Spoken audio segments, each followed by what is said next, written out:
व्यक्तियों को समझेंगे जो हजारों मील तक एक जैसे रहते हैं और जहां जाते हैं मौसम बदल देते हैं। एयर मास बनने के लिए एक बड़ा और एक जैसा इलाका चाहिए। यहाँ हाई प्रेशर में हवा हफ्तों खड़ी रहकर वहाँ के गुण चुराती है। सीपी हवा ठंडी और सूखी होती है।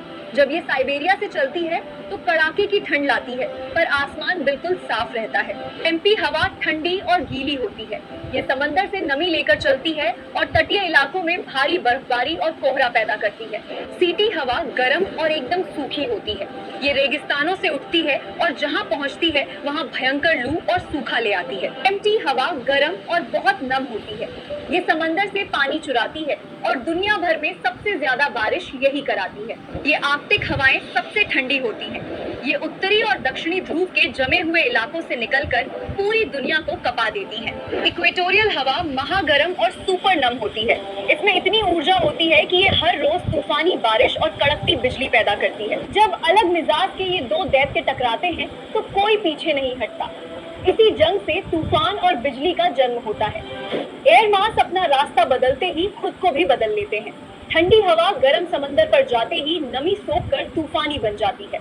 जब ठंडी सीपी हवा गर्म झीलों के ऊपर से गुजरती है तो वो नमी सोखकर किनारे पर बर्फ का ढेर लगा देती है। गजब की तबाही। याद रखना, सी मतलब सूखा, एम मतलब गीला, टी मतलब ठंडा और टी मतलब गर्म। इन्हीं के मेल से दुनिया का सारा मौसम बनता है। जब ये हवा के पहाड़ आपस में टकराकर सरहद बनाते हैं तो क्या होता है? मिलते हैं खतरनाक और तूफानी साइक्लोन्स में।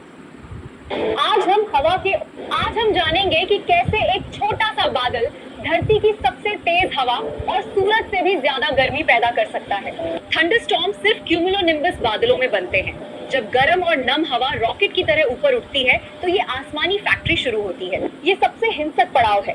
हवा के ऊपर और नीचे के टकराव से भयंकर हलचल पैदा होती है, जिससे बिजली और मूसलाधार बारिश शुरू होती है। बादल के अंदर बर्फ के कणों की रगड़ से बिजली पैदा होती है।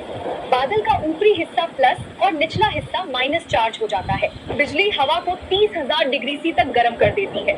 ये अचानक बढ़ी गर्मी हवा को धमाके के साथ फैलाती है, जिसे हम थंडर कहते हैं। टॉर्नेडो धरती की सबसे तेज हवा है। ये एक संकरा भंवर है जिसकी रफ्तार 400 किमी प्रति घंटा से भी ज्यादा हो सकती है। जब हवा की रफ्तार ऊंचाई के साथ बदलती है तो हवा लट्टू की तरह घूमने लगती है।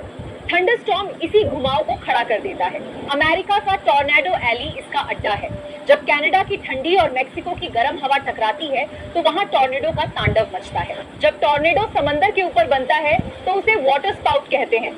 ये पानी की फुहार और बादलों के मिलन से बना एक समुद्री भंवर है। टॉर्नेडो के बीच में प्रेशर इतना कम होता है कि बाहर की हवा के दबाव से इमारतें सचमुच अंदर से बाहर की ओर फट जाती हैं। याद रखना, थंडरस्टॉर्म नमी और गर्मी का खेल है, जबकि टॉर्नेडो हवा के दबाव और घुमाव की चरम सीमा है। ये पल भर में तबाही लाते हैं। तूफान तो देख लिए, से कुछ हवाएं साल भर वफादार रहती हैं, कुछ मौसम बदलते ही पलट जाती हैं और कुछ खूंखार होती हैं। ट्रेड विंड सबसे भरोसेमंद है। ये साल भर 30 डिग्री से इक्वेटर की ओर चलती हैं। पुराने जमाने में नाविक इन्हीं के भरोसे व्यापार करते थे। दक्षिणी गोलार्ध में जमीन नहीं है, इसलिए पछुआ हवाएं बेखौफ दौड़ती हैं।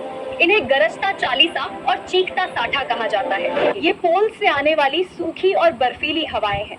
जब ये गर्म हवाओं से टकराती हैं तो बड़े बड़े तूफानों को जन्म देती हैं। मॉनसून एक बड़े स्केल की सी ब्रीज है। ये मौसम के हिसाब से अपनी दिशा 180 डिग्री बदल लेती है। भारत की जान यही है। दिन में समंदर से ठंडी हवा जमीन पर आती है, रात में खेल उल्टा हो जाता है और हवा जमीन से समंदर की ओर भागती है। इसे स्नो ईटर कहते हैं।